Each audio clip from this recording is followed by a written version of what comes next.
Okay dear students, మనం previous క్లాస్లో parts of speech గురించి తెలుసుకున్నాము. మనం ఇప్పుడు టెన్సెస్ ప్రతి ఒక్కరూ కూడా మేజర్ టాపిక్గా ఫీల్ అవుతూ ఈ యొక్క 12 రకాల టెన్స్లని ఏ విధంగా ఫాలోఅప్ చేసుకోవాలి, ఏ విధంగా ప్రిపేర్ కావాలి అనేటువంటి పాయింట్ ఆఫ్ వ్యూలో మీకు కరెక్ట్ వేస్లో సెంటెన్స్ ఫార్మేషన్ ఎలా ఉంటుంది, ఎగ్జామినేషన్లో క్వశ్చన్ ఎలా ఉంటుంది, ఏ విధంగా అనలైజ్ చేసుకోవాలి, 4 ఆప్షన్స్ ఎలా ఫాలో కావాలి అనే ప్రతి విషయం కూడా మీకు క్షుణ్ణంగా క్లారిటీగా ఇస్తాను. Let us follow that. ఈ టెన్సెస్ అనేది మనకు టైటిల్ వినగానే నీకు గుర్తుకు రావాల్సినటువంటి ఫస్ట్ ఆస్పెక్ట్ వచ్చేసి the time of action. The time of action. Okay, the time of action.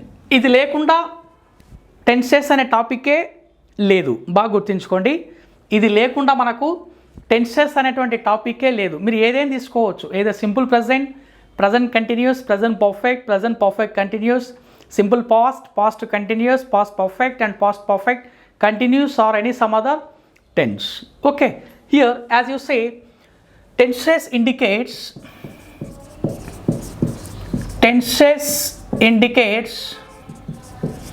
the time of action, the time of action in the sentence. Okay, in the sentence indicates the time of action in the sentence. జనరల్గా మనకు tenses point of వ్యూలో తీసుకుంటే మనకి ఎన్ని ఉన్నాయి? 3 రకాల టెన్స్లకి కలిగి ఉన్నాం. ఒకటే అందులో first present tense, PRESENT, present tense.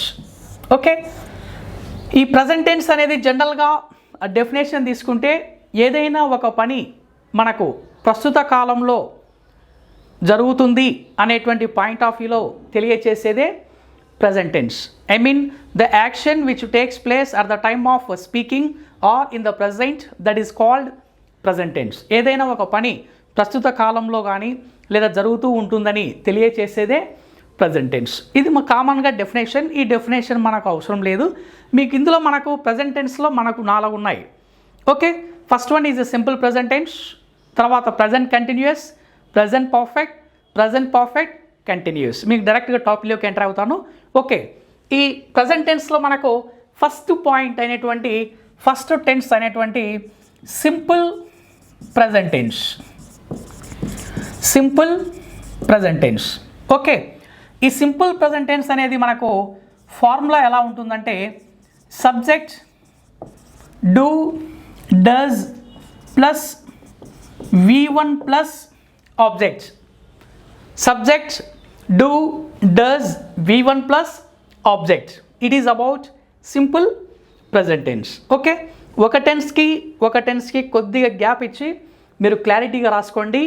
ఫార్ములాను బాగా క్లారిటీగా రాసుకోండి. ఎందుకంటే ప్రజెంట్ టెన్స్ మీకు గుర్తుందంటే దీనికి ఆపోజిటే పాస్ట్ టెన్స్. ఈ 4 గుర్తుంటే కింద ఉండేటువంటి 4 కూడా ఈజీగా మీకు గుర్తుకొస్తాయి. కాబట్టి మీరు రాసుకునేటప్పుడు సింపుల్ ప్రజెంట్ అన్న తర్వాత కొద్దిగా స్పేస్ ఇచ్చి మళ్ళీ ప్రజెంట్ కంటిన్యూస్, మళ్ళీ కొద్దిగా స్పేస్ ఇచ్చి ప్రజెంట్ పర్ఫెక్ట్, మళ్ళీ కొద్దిగా స్పేస్ ఇచ్చి ప్రజెంట్ పర్ఫెక్ట్ కంటిన్యూస్, మళ్ళీ మనకేమొస్తుంది పాస్ట్ టెన్స్. పాస్ట్ టెన్స్కి కొద్దిగా ఒక లైన్ గ్యాప్ ఇచ్చి మళ్ళీ simple past, past continuous, past perfect, past perfect continuous. ఎందుకంటే మనకు గత టెట్ మరియు డిఎస్సిలో ఈ ఫార్ములాస్ నుంచి కూడా మనకు తప్పనిసరిగా ఒక బిట్ వస్తుంది. ప్రజెంట్ పర్ఫెక్ట్ టెన్స్ యొక్క ఫార్ములా ఎలా ఉంటుంది, లేదా ప్రజెంట్ పర్ఫెక్ట్ కంటిన్యూస్ టెన్స్ యొక్క ఫార్ములా ఏది, పాస్ట్ కంటిన్యూస్ యొక్క ఫార్ములా ఏది అని పైన ఫార్ములా ఇచ్చి కింద టెన్స్ ఇస్తాడు, లేదా పైన టెన్స్ ఇచ్చి కింద ఫార్ములా అయినా కూడా ఇవ్వచ్చు. కాబట్టి ఫస్ట్గా మీరు టాపిక్ని హ్యాండిల్ చేయడానికంటే ముందుగా ఈ ఫార్ములాస్ బాగా కరెక్ట్గా రాసుకొని వీటిని కరెక్ట్గా ఫాలోఅప్ చేసుకోగలిగితే మనకు ఇక్కడే ఒక మార్కు మనము సంపాదించుకోవచ్చు. Okay, now simple present, present continuous, present continuous. Okay, ఈ ప్రజెంట్ కంటిన్యూస్ అనేది మనకి ఎలా ఉంది? Subject plus am, is, are plus verb plus ing form. Okay, subject plus am, is, are plus V1 verb plus ing form. Okay, తర్వాత present perfect. Present perfect, ఈ ప్రజెంట్ పర్ఫెక్ట్లో subject plus has, have plus V3. Subject plus has, have plus V3. It is about present perfect. Present perfect continuous. Present perfect continuous. Present perfect continuous. ఈ present perfect continuous అనేది ఎలా ఉంటుందంటే మనకు subject plus has, have plus been plus verb ing form. Verb అనేది ఏ రూపంలో ఉండాలంటే మనకు V1 ఫామ్లో ఉండాలి. ఓకే, ఇవి మనకు 4: simple present, present continuous, present perfect, present perfect continuous. Formula కూడా బాగా క్లారిటీగా రాసుకోండి, మంచి బోల్డ్ లెటర్స్లో బాగా నీట్గా రాసుకోండి. ఒకదానికి సంబంధం లేకుండా కొద్దిగా స్పేస్ ఇచ్చి రాసుకోండి, ఎందుకంటే మనకు ఫార్ములాస్ నుంచే మనం ఒక బిట్టు పొందబోతాం కాబట్టి. Okay, next past tense. మీకు సబ్ హెడింగ్ పెట్టేసి ఫస్ట్ వన్ పాస్ట్ టెన్స్. ఈ పాస్ట్ టెన్స్లో మనకి ఏముందంటే first one is a simple past. Simple past. ఈ సింపుల్ పాస్ట్లో ఎలా ఉంటుంది? Subject plus V2 plus object. Subject plus V2 plus object, or subject plus did plus V1 plus object. V2 plus object or did plus V1 plus object. It is about simple past. Past continuous. Past continuous. Subject plus was, were plus verb ing form. Verb ing form. ఇక్కడ verb plus ing form అంటే కేవలం V1 మాత్రమే ఉంటుంది. బాగా గుర్తుంచుకోండి, ఎక్కడైనా కూడా verb plus ing form అంటే that carries only V1. Okay, next past perfect. Past perfect. Past perfect subject plus had plus V3 plus objects. Subject plus had plus V3 plus objects. Past perfect continuous. Past perfect continuous. Subject plus had plus been plus verb ing form. Verb ing form. Okay, ఇది మనకు past perfect continuous tense యొక్క formula. ఇవి మనకి ఎన్ని ఉన్నాయి? టోటల్గా 8 ఉన్నాయి. First one is a simple present. Subject plus do, does plus V1 plus object. Present continuous. Subject plus was, am, is, or plus V1 plus ing form. Present perfect. Subject plus has, have plus V3. Present perfect continuous. Subject plus has, have, been plus verb ing form. దీని యొక్క ఆపోజిటే simple past. ఇక్కడ do does వస్తే మనకు ఇక్కడ did అనేది వస్తుంది. ఇక్కడ yam is are వస్తే మనకి ఇక్కడ వాజ్ వర్ వస్తాయి. ఇక్కడ హ్యాజ్ హ్యావ్ వస్తే మనకు ఇక్కడ హ్యాడ్ వస్తుంది. హ్యాజ్ హ్యావ్ ప్లస్ బీన్ వస్తే ఇక్కడ హ్యాడ్ ప్లస్ బీన్. అంతే. మనకు సింపుల్ ప్రజెంట్ టెన్స్ గుర్తుంటే మిగిలిన సింపుల్ పాస్ట్ టెన్స్లో ఉండే 4 కూడా చాలా ఈజీగా గుర్తుంటాయి, చాలా ఈజీగా ఫాలోఅప్ చేసుకోవచ్చు. అంటే ఈ విధంగా మీరు ఈ 4 టెన్స్లు క్లారిటీగా కొద్దిగా స్పేస్ ఇచ్చి మళ్ళీ ఈ 4 టెన్స్లు క్లారిటీగా రాసుకోండి. తర్వాత మళ్ళీ మనకు ఫ్యూచర్ టెన్స్లో ఉండేటువంటి 4 కూడా డిస్కస్ చేద్దాం. ఓకే, ఎస్, మళ్ళీ మనం ఇప్పుడు ఫ్యూచర్ టెన్స్ గురించి తెలుసుకోబోదాం. ఓకే, మనకు ఫ్యూచర్ టెన్స్లో ఎన్ని ఉన్నాయి? మనకు 4. FUTURE.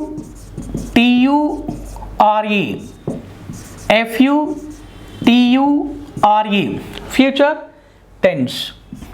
ఓకే, ఈ ఫ్యూచర్ టెన్స్లో మనకు జనరల్గా simple future tense,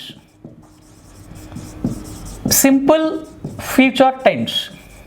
okay, simple future tense subject plus shall, will, can, may, must plus V1 plus objects, V1 plus objects.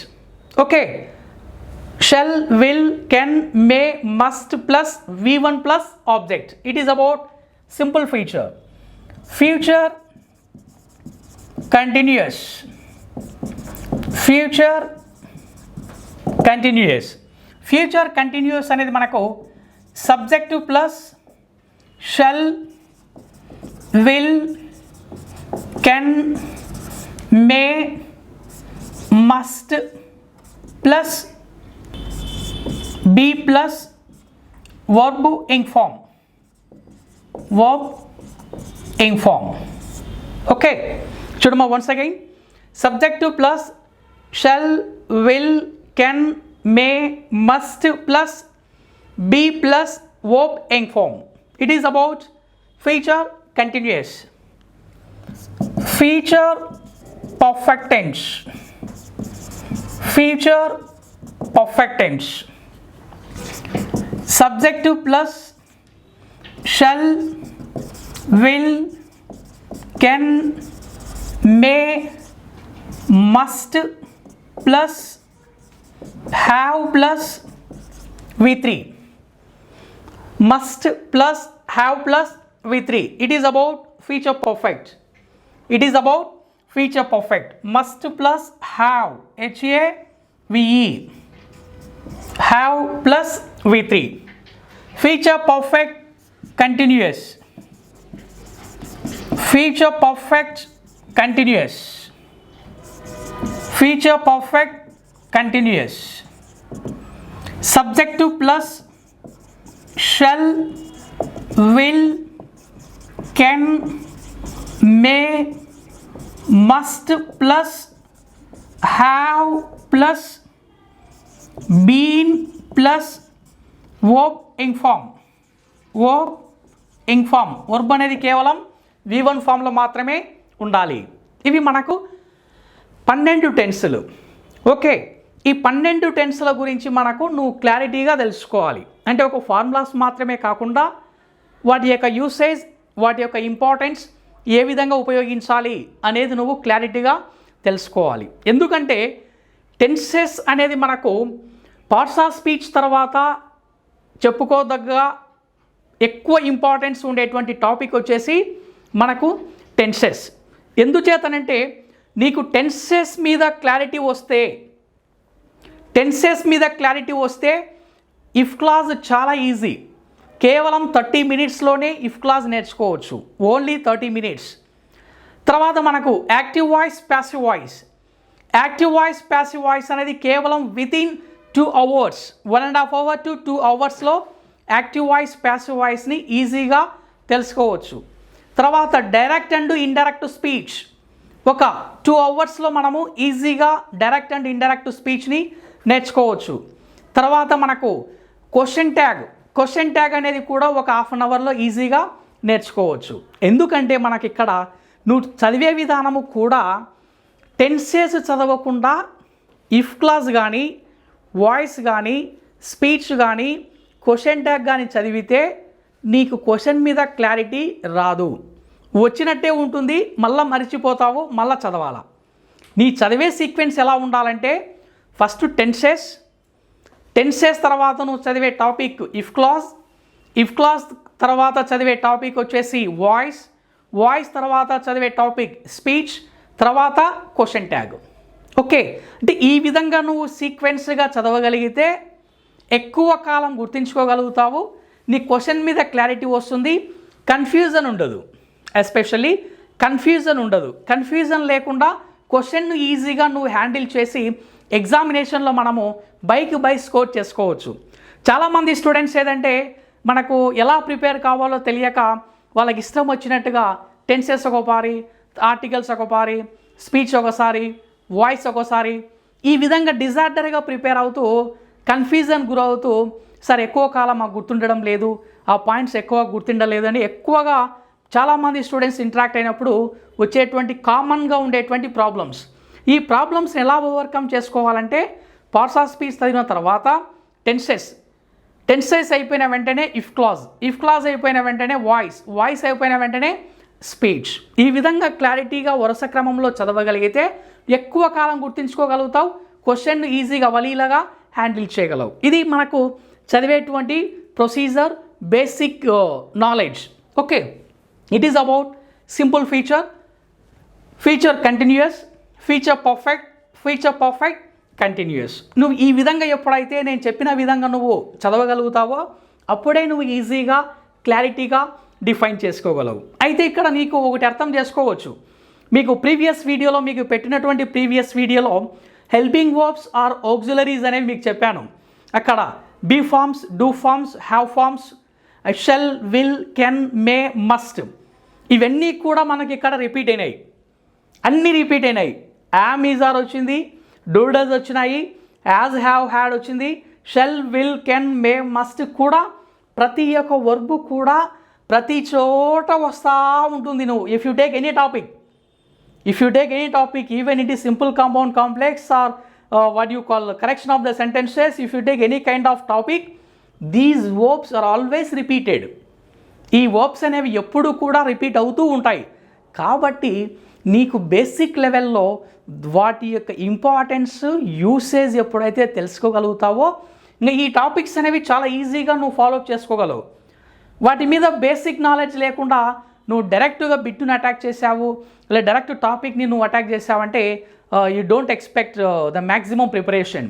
నువ్వు అనుకున్నంతగా నీ మ్యాక్సిమం ప్రిపరేషన్కి చేరుకోలేవు. అందుకే మీకు ప్రీవియస్ వీడియోలో ఈ యొక్క బీ ఫార్మ్స్ మీద, డూ ఫార్మ్స్ మీద, హ్యావ్ ఫార్మ్స్ మీద కన్ఫ్యూజన్ లేకుండా మీకు క్లారిటీగా ఎందుకు ఇంట్రడ్యూస్ చేశానంటే ఈ టాపిక్ మీద మీకు క్లారిటీ రావాలంటే ఆ టాపిక్ ఒకసారి బాగా క్షుణ్ణంగా చదివి మళ్ళీ ఈ టాపిక్ మీరు తీసుకోగలిగితే మీకు gradual better and best improvement ఉంటుంది.